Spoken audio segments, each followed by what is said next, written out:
Manfred Mann's Earth Band was one of the most enigmatic bands of the 70s in that they crossed several genres that normally didn't make it onto the same album.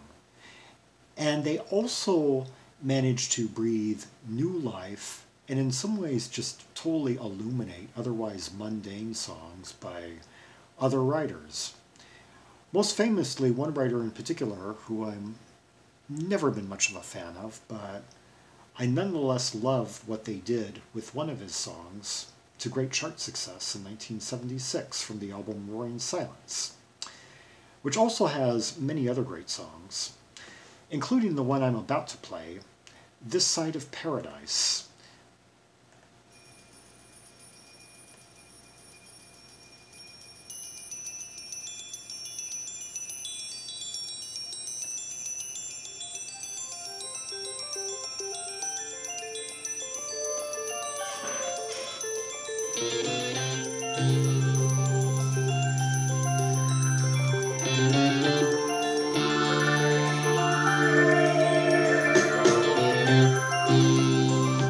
Notice the chiming, the kind of chiming noises in the background, and that those like moog or arp sounds just kind of circling in, and it's almost like a spiral effect.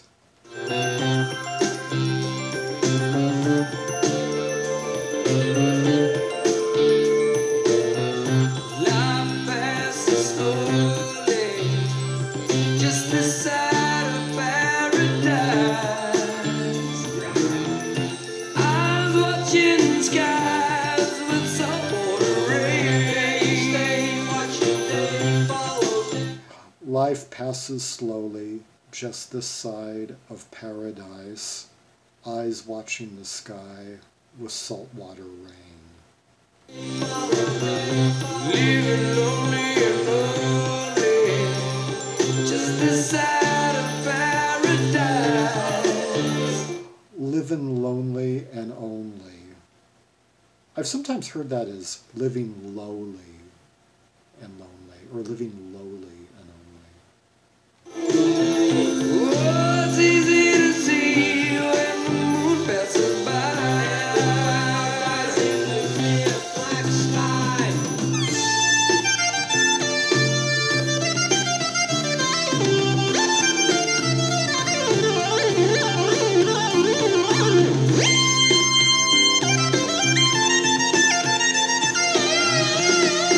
Very colorful lines. I just love those analog sounds. They just kind of dart in, they pierce.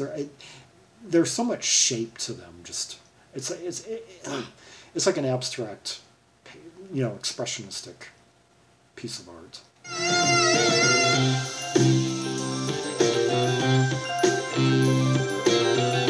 Living lonely and lonely, just the side of paradise. Oh, it's easy to see when the moon passes by. Like a leaf spinning slow. I get the feeling like these lyrics are about reflecting on life during a lonely time in life. Maybe in the aftermath of the death of a loved one, the death of a relative, a breakup, or maybe just like from the standpoint of someone who's just kind of like long been on their own, living a solitary life. It could be written from, say, on a rainy day, the vantage point of a rainy day, like looking out a window from a train or a bus, looking out the window from a cafe, see it alone, looking out on a rainy day. Rain and just reflection come to mind.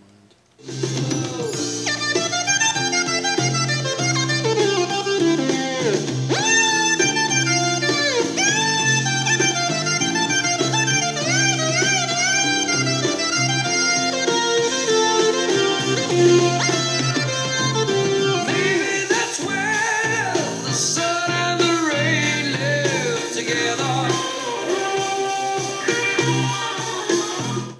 that's where the sun and the rain live together.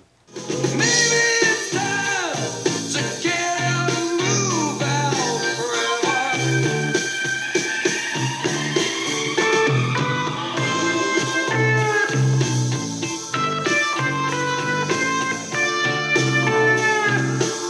Some good interplay right here.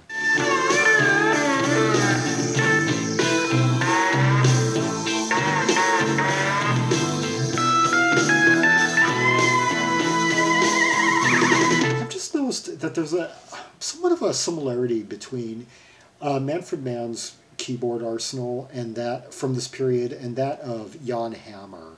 I'm hearing some similar sounds as to like the Oh Yeah album.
That's the rhythm guitar is played by the vocalist Chris Thompson. The lead guitar that we've been hearing is played by Dave Flett.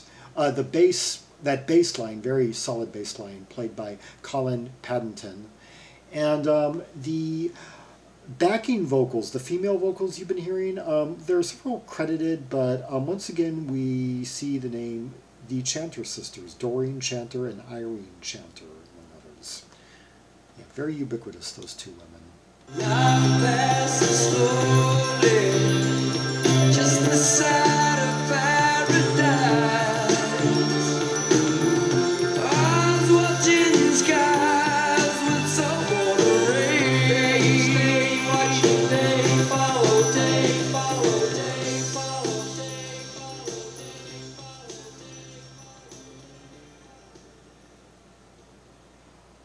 Yeah, very mournful, very poignant, very plaintive piece of music that has just always taken me to another world every time I hear it.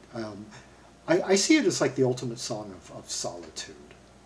It connected with me just in special ways back when I was 23, when I first like bought the album in 1995.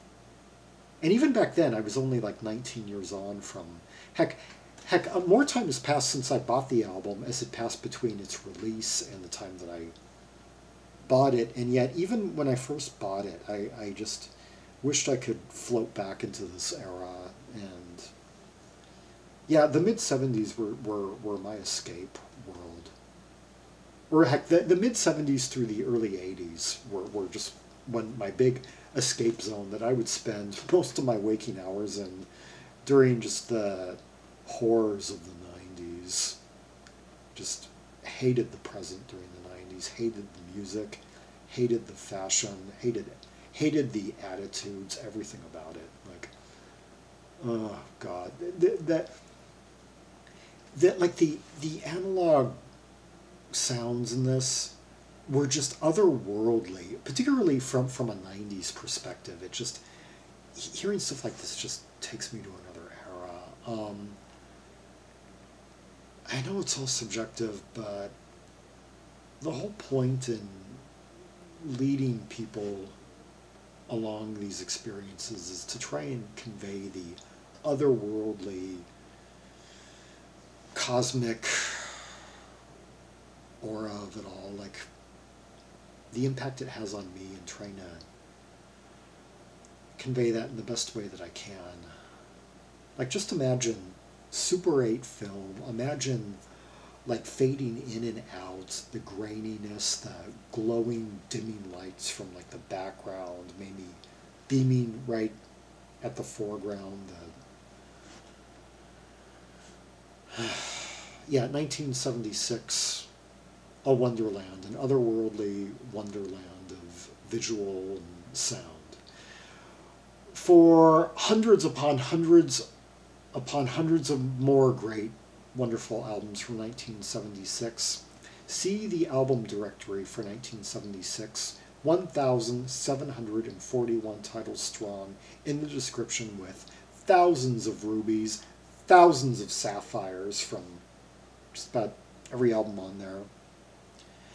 And also see the M directory of the English artists' albums directory, all linked below. Until next time, this is Zaragon, signing off.